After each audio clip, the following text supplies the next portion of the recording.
Hey, what's going on, everyone? Welcome back to First Reaction TV. My name is J Mart.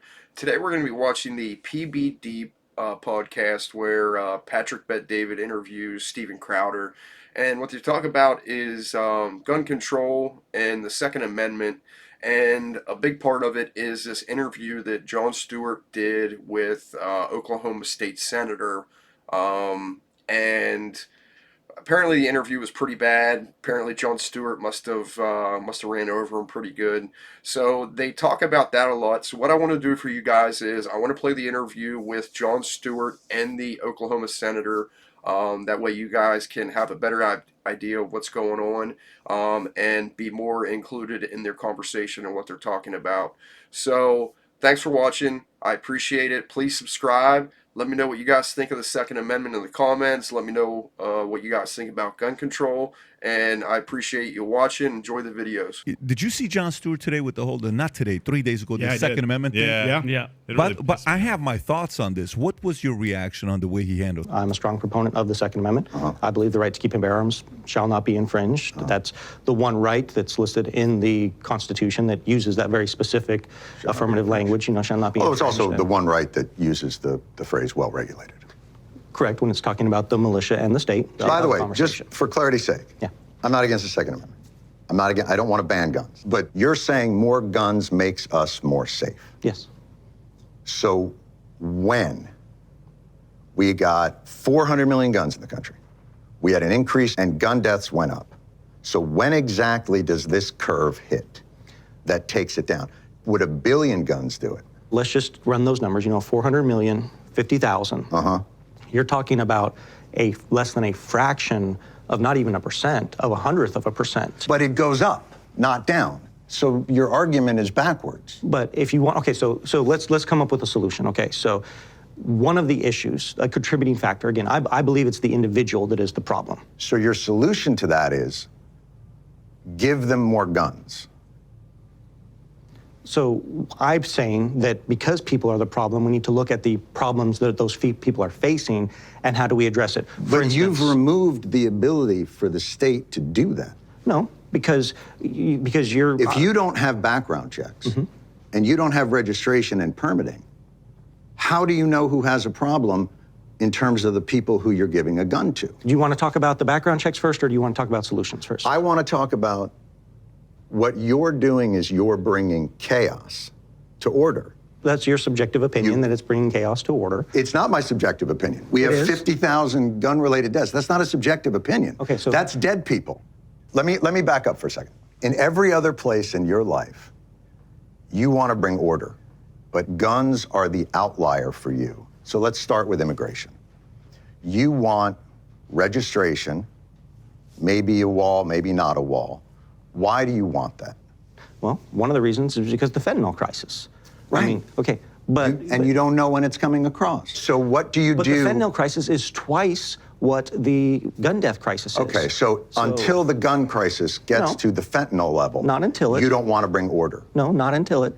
But do you see my point? If we're going to talk about protecting lives, that's a larger issue in America than guns is. If we're talking about individual lives of ways that they can be protected, loss of life in America, there's loss of life through fentanyl. There's loss of life through obesity. The obesity crisis in America costs 6 times the number of lives as guns. Right, and so, you're the guy saying, you know what would help this?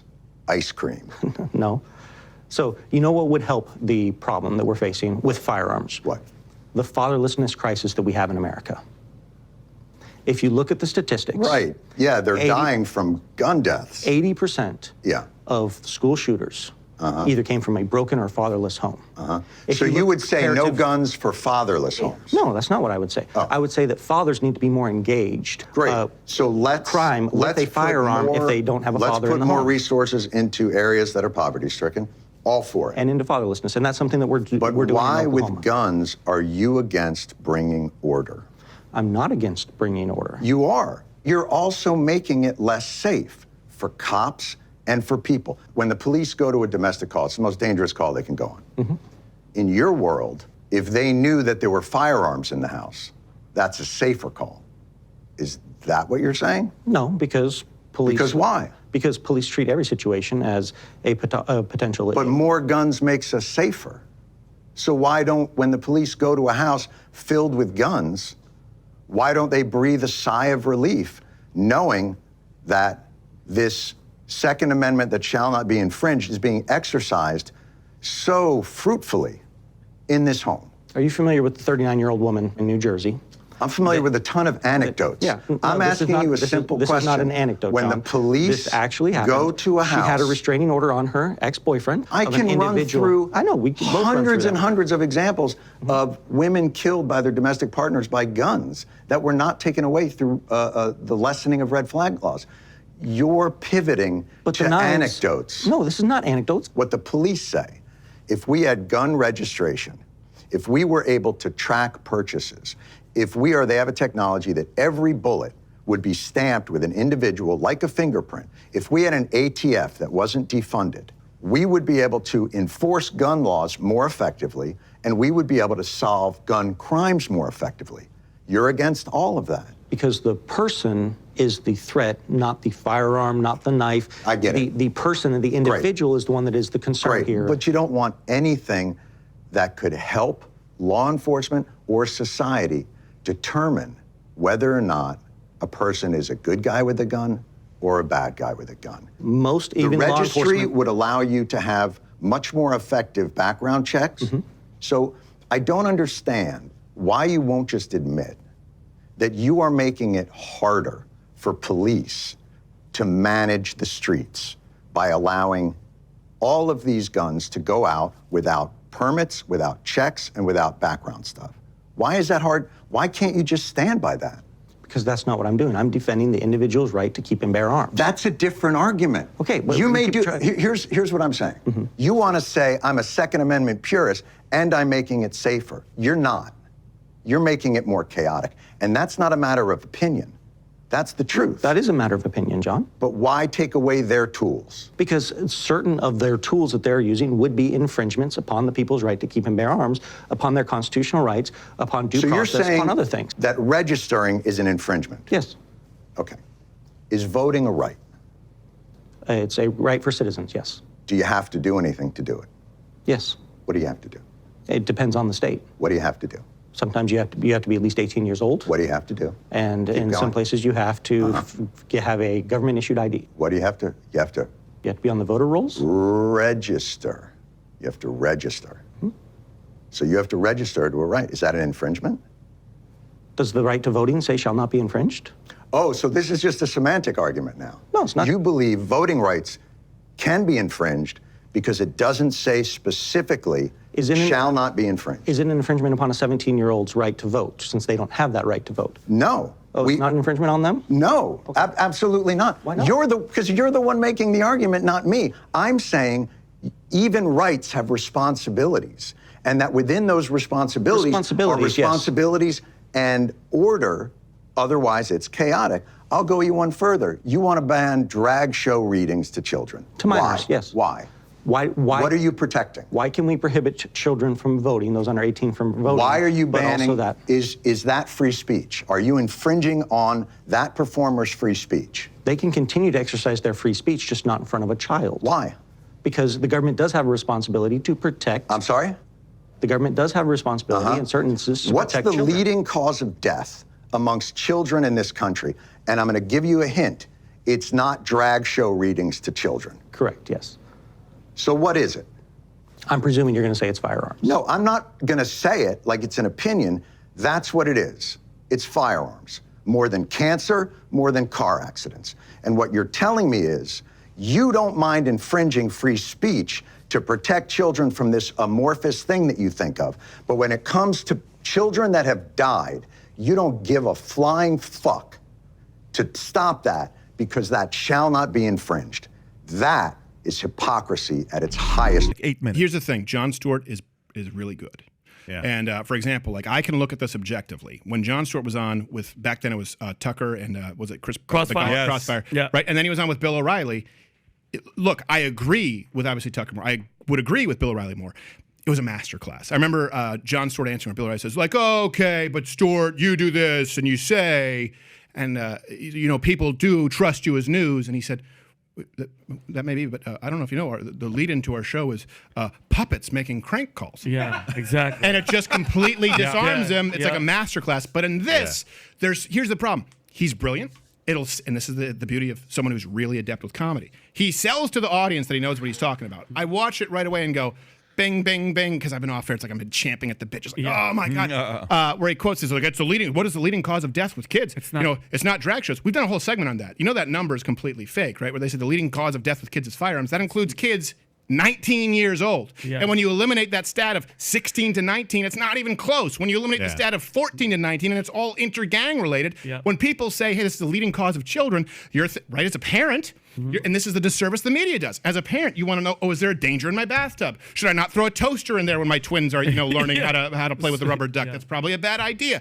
Not going, okay, hold on a second. How do we save kids? Don't join a gang at 17 years old in Memphis. That's the stat that he throws out, but he's...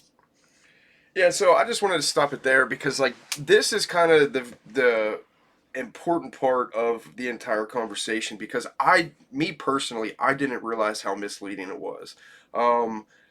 Because watching Jon Stewart there, like, Jon Stewart did one hell of a job, man. Like, if you just watch the interview like I did, like, Stewart took the senator to school. I mean, like, he was just on top of him, man. And I mean, to me, it was a beatdown where Jon Stewart did get the better of him, really.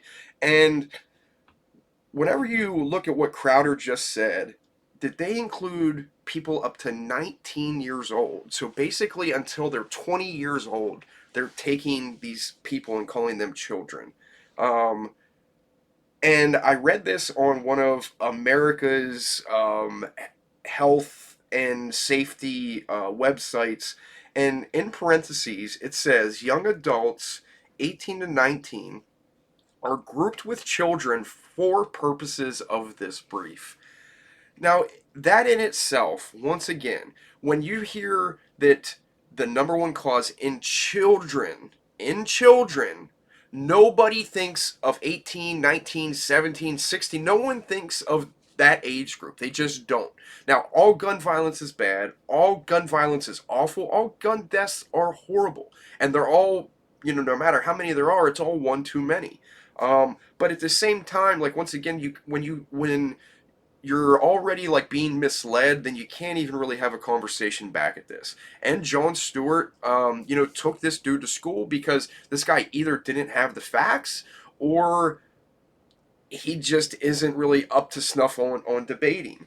So, the other statistic, they also included cop shootings. So if a cop shot and killed somebody, anyone in a gang, anyone in a robbery, anyone in, a murder, like anything going on with crime in the United States that a cop shot somebody, they included that stat in this. Cop shootings are included for death, or the causes of death for children, once again. Black children are 17 times more likely to be shot. Like, that is insane. That is an insane number. And, like, I think it's showing that it's one of those groupings where it's an inner city, or the numbers are extremely higher in the inner city areas. And once again, that's kind of where Crowder just mentioned about the whole gang thing. Like, when you're taking kids or, children that are 14 to 19 years old and that are on the streets, and they're not doing good things. Like, they're not, man. Like, some of them are killing each other at an alarming rate. And all those numbers are included. And I'm going to be honest here too, like, some of these numbers are hard to find because it's like they hid them so well. You have to go on a hunt to find this stuff. It took me a while, but I had to individually count all the accidental gunshots in the United States, and it was only 127 from what I found. Now, this is me personally. I went through and I counted every single accidental gunshot that resulted in death, and the number was 127. And, when you're thinking of protecting your child and keeping your child safe and making sure your child doesn't accidentally grab a gun, like a lot of these, death in children by firearms are not accidental shootings, and they are not by kids, grabbing a gun and it just automatically killing them. And I feel like that this conversation is to scare you and to get you upset. Then I went into like the next top causes of death for children, and they separated everyone from a different age. So like the next one was illicit drug use. Well, they only took 12 to 17 year olds. Obesity. Well, they only took 10 to 17 year olds. Depression, 3 to 17. Suicide, 15 to 19. Poverty and all of poverty was under 18, which I think that's like a normal stat and what almost everything should be. If you're talking about children, Crowder said that, he would have been able to pick this guy apart, and if you have the statistics and if you know what you're talking about, like, yeah, like it would have been really easy to pick Jon Stewart back, or at least say something back to him that was of some substance, because a lot of these, man, like they're skewed, like you'd hate to say on purpose, but whenever you're putting 18 and 19-year-olds in a study for children, once again, and your only cause is just because we wanted to, like that seems strange, doesn't it? Like, doesn't that seem a little odd to you that they're not even like giving a reason behind it? Like, they're not even saying, well, yeah, we included, kids up to 20 because of this, or we included adults up to 20 years old because we thought it would be a good idea for this reason. Like, they just flat out said we did it because we did it. And it's so, like, to me that's shameful, especially on top of like such a serious topic. You can't have honest opinions and honest conversation with someone and debate this with somebody when someone has a complete different set of facts and the other person has a complete set of different facts. Because if you're not both made aware of the actual situation, the actual skewed numbers, the police shootings, the adults that are included in this brief, then you can't talk about children, which is what this whole thing was supposed to be about in the first place. Well, let me know what you guys think about them including adults in this brief, about them including police shootings in this brief, and let me know what you think about them calling adults children, and if that's an honest statistic at that point. So smooth and collected, and so much experience in dealing with adversity, and I don't know how he edits it, to be fair. No, and I could see editing though, Steve. I could see it cutting because the guy wants to speak. I don't know, who's the guy? He's a congressman in Oklahoma. Come on. This guy was. You're talking about this is a heavyweight versus a lightweight, right here. Exactly. When I saw the answers, then he just kind of fumbled through his response. I was just like, gosh, there's like 5 things that you can say in response to this. Like, do you hate women, Jon Stewart? Because people use their gun to defend themselves over 1 million times a year, and most of those are probably going to be women that need to be able to have a force equalizer. Do you hate women? Why do you hate women? Right. Like, there's an easy way to say this isn't as simple as you're making it seem. Yeah. I just had an argument. That's why we were slightly late with a Canadian at the hotel pool. I was like, Joe, like, this is, you've met me off air. He's like, hey, we're going to be late. Like, people say, what is it? Like, I'm this way. I'm a little more quiet sometimes off air because I just kind of get tired. Up with the Canadian. But I was at the Canadian. He was sitting there talking. He was bitching about all these stops that he had to make and checkpoints where they would stop you on the road because he was going out to Moncton and or maybe he was going to somewhere. I don't know if he was going to PEI or Moncton, New Brunswick. And he was talking about this. I'm thinking, oh, this is a guy who gets it, right? Like Johnny Boy, who's out there, a friend of mine I've known him since I was 12 in Canada. And then all of a sudden I realized he starts talking about Parkland and how America hasn't done anything. And I said, well, hold on a second. What should they do? And he goes, well, in Canada, if you had our laws, I said, you just had a man go to prison for 10 to 20 to life for defending his house when 2 men broke into his house with guns. One was roughing up his wife, likely going to rape her, and he shot this home intruder, and he's the one who's doing time. And the Prime Minister came out and said, you do not have, Prime Minister blackface, by the way, did it like 15 times. I love it. He Yeah, came over. Scumbag. We've done blackface many times on the show as Justin Trudeau, the ongoing sketch. Yeah. he said, I don't know about that. I said, yes, you know about that. Your prime minister said you don't have the right. You do not have the right to defend yourself with a firearm. That, to me, like Gandhi said, is a far greater act of evil in robbing a nation of arms. I said, by the way, you also don't have freedom of speech in Canada. I went through my friend Mike Ward, who had to go all the way up to a Supreme Court for a joke and a human rights tribunal. It is a subjugated, conquered people in Canada, and they don't even know it. And that's the rest of the world outside of the United States. And they don't even know. They just accept it wholesale. So anyways, well, your question, I wanted to hear what you had to say about Jon Stewart. But I think he's brilliant, but I don't like what he did here was dishonest. Yeah. But very clever. But here's the part, though. I mean, okay, say John's Booker team. Let's go to who John's Bookers are. Booker, that they book. Yeah. Guests. People have hooves. You mean to tell me you didn't have 90 other people to get on there that are bigger heavyweights than bringing him on? Of course they do. I don't understand. Well, you mean to tell me you couldn't have brought in a Ben? You couldn't have brought in how many? The president of the NRA? That's by design. How many? That's by design. Well, but that to me, that because let me tell you, I watched it. It's got 11-something million views. Can you? How many views has the show? 11.2. Oh, no, I'm sorry. It's now at 12.5 million views. What is the number you see there? Do you see a number? That's just Twitter. No, that's not the right number. It's got 11.5 million views. Yeah. This thing crushed it. It went viral. There's no question about it. With a tailwind, by the way, from YouTube and big tech. That's a problem. Yeah, but if you watched it, he handled himself so well. He says, so more guns equals more safety, right? Then why is the number going up? Well, you can't really. And the guy tried to make the argument of, he was not a good debater to represent this argument. He leaned in and he goes, when?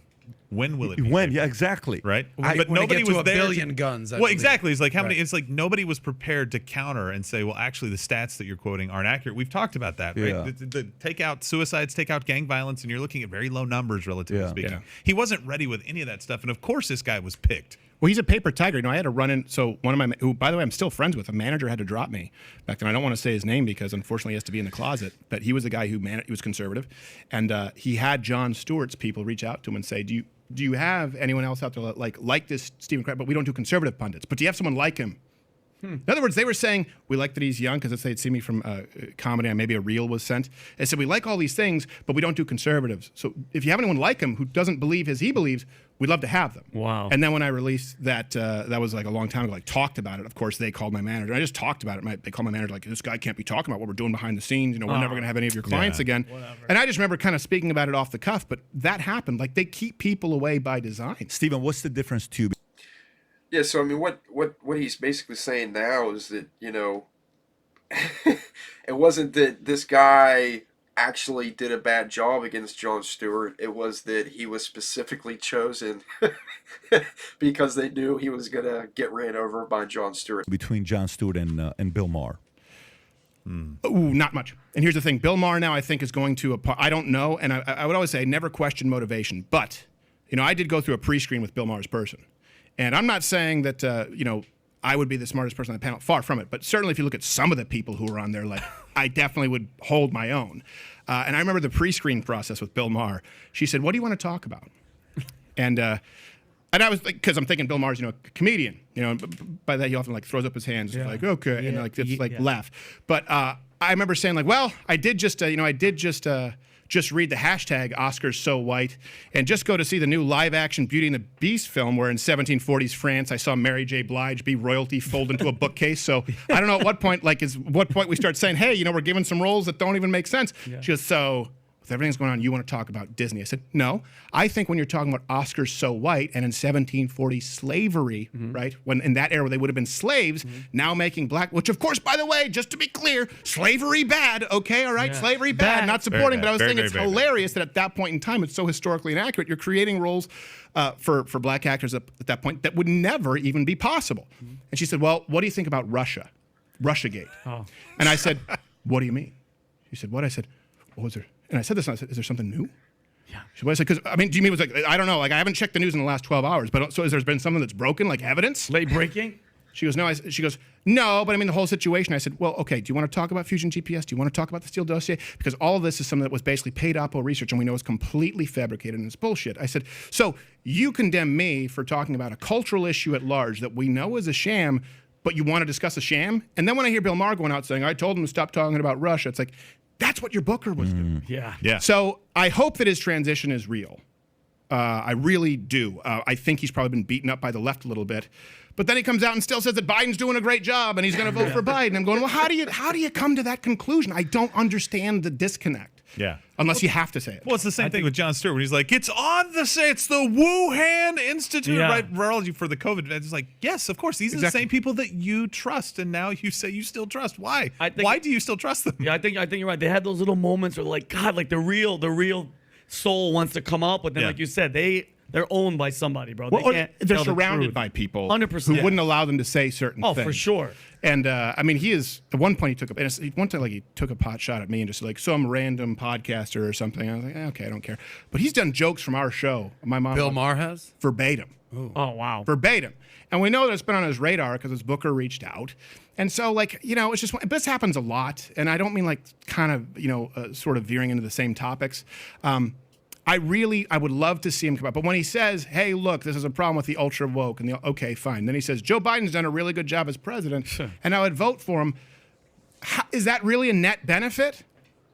Because you've gotten people to listen to you, and then you've taken them to the end game of this is what you should do politically. And I go, oh, God. So I don't know. But the Jon Stewart thing, the guy is really funny. Yeah, very good. He's very talented, and that can trick people into him sounding like he's right. A lot of what he said there was factually inaccurate, which tells me he doesn't even do basic research because it just takes one link deeper into the study. Yeah. Either that's a good cut, either that is a terrible opposition representing Second Amendment, or he just did a masterclass on asking questions to put the pressure on the guest. And there's an art in doing that as well. Yeah. And he's very, very good at doing that part. So Jon did a great job. I mean, Jon did a hell of a job. And like I said, even someone that, I believe in the Second Amendment and stuff, like that stuff's scary, being a parent and you hear those kinds of numbers. I mean, it's beyond scary. And, like Crowder said too, that if you just have a little bit of time and you just dig a little bit deeper, you find that not only are their numbers skewed, but they're actually counting people who were shot by police. That's a little over the top. Let me know what you guys think. Let me know if you guys believe in the Second Amendment. Let me know what you guys think about the statistics here, and if you guys think they're rightfully listed, or if they are skewed a little bit one way or the other. Please comment, subscribe. If there's something you guys would like to talk about, just leave a link in the description. Thanks for watching. I appreciate all the support.